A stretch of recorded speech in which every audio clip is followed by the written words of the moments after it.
नमस्कार साथियों, जेके शिक्षा चैनल में आपका एक बार फिर से तहे दिल से हार्दिक स्वागत और अभिनंदन है।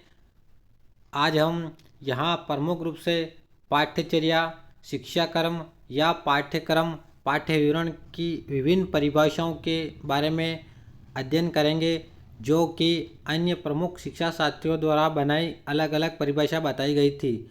तो चलिए शुरुआत करते हैं। शुरुआत करने से पहले साथियों, अगर आप चैनल पर नए हो तो प्लीज़ चैनल को लाइक, शेयर और सब्सक्राइब ज़रूर करें और इसे अधिक से अधिक ग्रुपों में शेयर ज़रूर करें, ताकि हम अन्य वीडियो भी लेकर इस प्रकार बनाते रहें। तो चलिए, यह प्रमुख रूप से सब जो शिक्षक की जो प्रतियोगिता परीक्षाएँ पूछी जाती हैं, जैसे कि सीटेट हुआ, एमपी टेट हुआ, यूपी टेट हुआ और अन्य राज्यों की जो भी शिक्षा से संबंधित जुड़ी हुई जो प्रतियोगिता परीक्षाएं आयोजित की जाती हैं, उनमें प्रमुख रूप से ये परिभाषाएं पूछी जाती हैं। तो प्लीज़ आप चैनल को अधिक से अधिक ग्रुपों में शेयर ज़रूर करें। तो चलिए शुरुआत करते हैं। शिक्षाक्रम और पाठ्यक्रम। शिक्षाक्रम और पाठ्यक्रम या पाठ्यक्रम या शिक्षाक्रम या पाठ्य विवरण, इन सभी का एक ही नाम है। पाठ्यचर्या कहो या शिक्षाक्रम कहो या पाठ्यक्रम या पाठ्य विवरण। अब इनसे जुड़े हुए विभिन्न शिक्षा शास्त्री जैसे कनिंघम, ब्रेंडलीजे क्रॉनबेक, वाल्टर एस सी लेब्स, फ्रेडरिक वोबेल, किलपैट्रिक महोदय और पी मुनरो, ये सभी जो इन्होंने प्रमुख रूप से पाठ्यचर्या, शिक्षाक्रम या पाठ्यक्रम की परिभाषा दी है। जैसे सबसे पहले हम चलते हैं कनिंघम महोदय की परिभाषा देखते हैं। अब इन्होंने कनिंघम महोदय ने क्या कहा पाठ्यक्रम के विषय में, प्रमुख रूप से क्या कहा। देखिए, पाठ्यक्रम यानी कि जो सिलेबस जो तैयार होता है वह क्या है। पाठ्यक्रम शिक्षक के हाथ में एक साधन है। किसके हाथ में साधन है? तो शिक्षक के हाथ में एक साधन है, यानी कि शिक्षक के हाथ में एक प्रकार का साधन है। कौन सा साधन है? तो पाठ्यक्रम। यहाँ पाठ्यक्रम को साधन बताया है शिक्षक के हाथ में, जिससे वह अपने विद्यालय में अपने उद्देश्यों के अनुसार, जो उद्देश्य बताए गए उसके अनुसार अपने छात्र को कोई भी रूप दे सकता है। यानी किसको रूप दे सकता है? तो छात्र को कोई भी रूप दे सकता है। कौन? कनिंघम महोदय। यहाँ देखिए, कनिंघम महोदय एक प्रमुख रूप से उनके हाथ में एक प्रकार का साधन है, और वह साधन कौन सा है? तो पाठ्यक्रम। उस साधन से वह उनके विद्यालय में और उनके उद्देश्यों के अनुसार, यानी कि जिस उद्देश्य के लिए वो पढ़ाने जा रहे हैं, उन उद्देश्यों की पूर्ति के लिए छात्रों को कोई भी रूप दे सकते हैं। यानी छात्रों को कुछ भी बना सकते हैं इस पाठ्यक्रम के जरिए।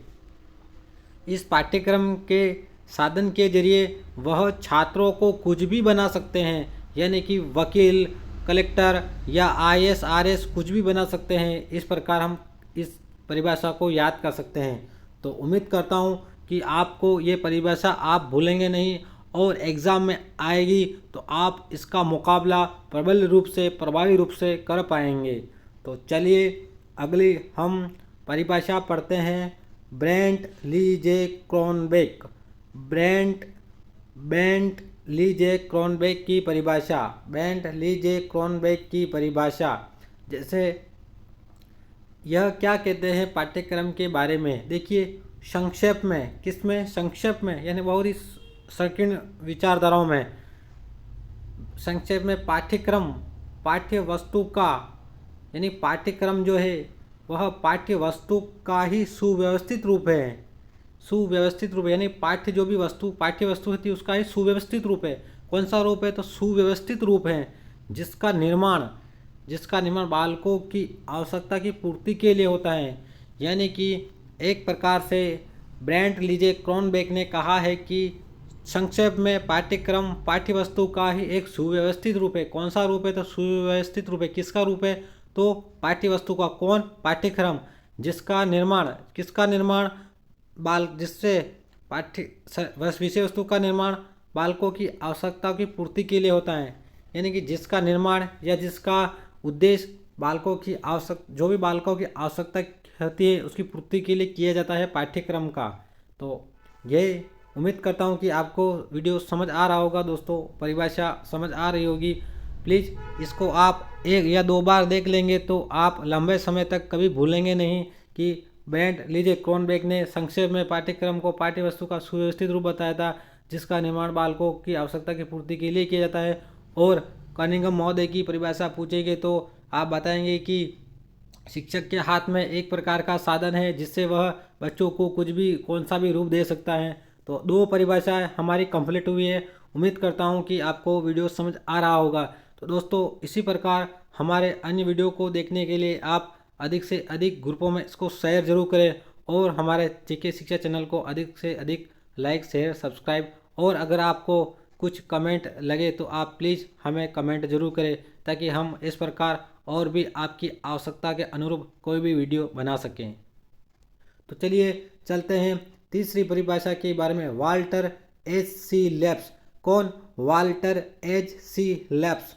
वाल्टर एच सी लेब्स की क्या अवधारणा है पाठ्यक्रम के बारे में, ये क्या सोचते हैं पाठ्यक्रम के बारे में। अभी तक हमने 2 परिभाषा पढ़ी है, दोनों कंप्लीट हुई हैं। अब हम तीसरी परिभाषा पढ़ने जा रहे हैं, वाल्टर एच सी लेब्स।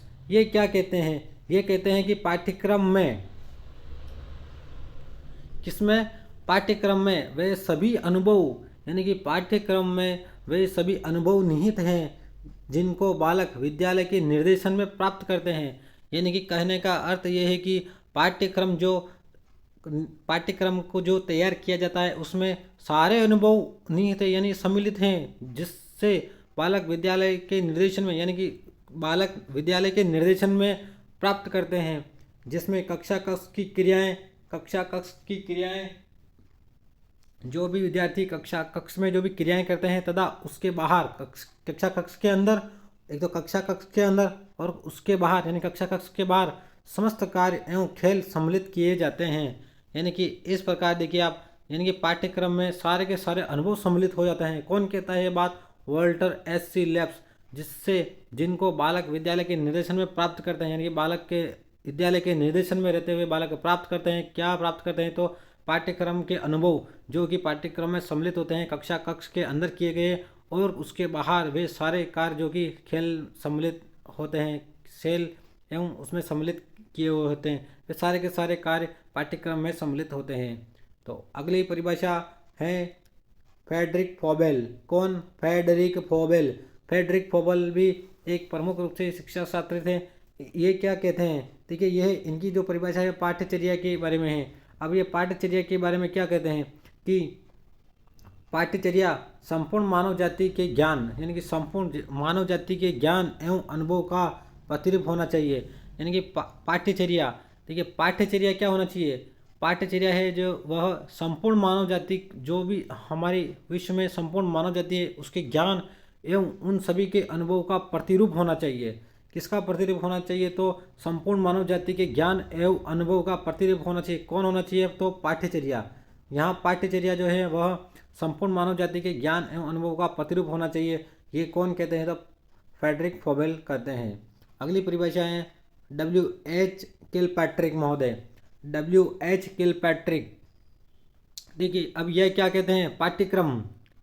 पाठ्यक्रम छात्रों का उस सीमा तक संपूर्ण जीवन है। यानी कि किस सीमा तक संपूर्ण जीवन है? तो उस सीमा तक संपूर्ण जीवन है जिस सीमा तक विद्यालय उसे अच्छा या बुरा बनाने का उत्तरदायित्व स्वीकार करता है। W.H. किलपैट्रिक की परिभाषा है पाठ्यक्रम छात्रों का उस सीमा तक संपूर्ण जीवन है, यानी कि उस जो सीमा है कहाँ तक उसका संपूर्ण जीवन है, जिस सीमा तक विद्यालय इसे अच्छा या बुरा बनाने का उत्तरदायित्व स्वीकार करता है, वहाँ तक जो है वह पाठ्यक्रम छात्रों का संपूर्ण व्यवहार है या उसका जीवन है। तो यह प्रमुख परिभाषा देते हैं W. किलपैट्रिक। अब हम अंतिम परिभाषा पढ़ेंगे P. मुनरो की।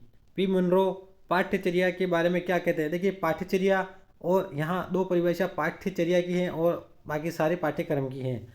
पाठ्यचर्या एक प्रकार से विस्तृत होती है जबकि पाठ्यक्रम संकीर्ण होता है। देखिए पाठ्यचर्या में वे सभी अनुभव निहित होते हैं जिनको विद्यालय द्वारा शिक्षा के उद्देश्यों की प्राप्ति के लिए प्रयोग में लाया जाता है। यानी कि पी मुनरो महोदय कहते हैं कि पाठ्यचर्या में वे समस्त अनुभव निहित होते हैं जिनको विद्यालय द्वारा शिक्षा के उद्देश्यों की यानी कि शिक्षा के उद्देश्यों की प्राप्ति के लिए प्रयोग में लाया जाता है। यदि हम शिक्षा के जो भी उद्देश्य है उनकी प्राप्ति के लिए प्रयोग में ला रहे हैं तो पाठ्यचर्या में वे सारे अनुभव निहित होने चाहिए। तो इस प्रकार उम्मीद करता हूँ कि आपको वीडियो हमारा बनाया गया वीडियो कंटेंट समझ में आया होगा दोस्तों। तो इसी प्रकार बने रहिए हमारे साथ। तो दीजिए इजाज़त, आज के लिए इतना ही।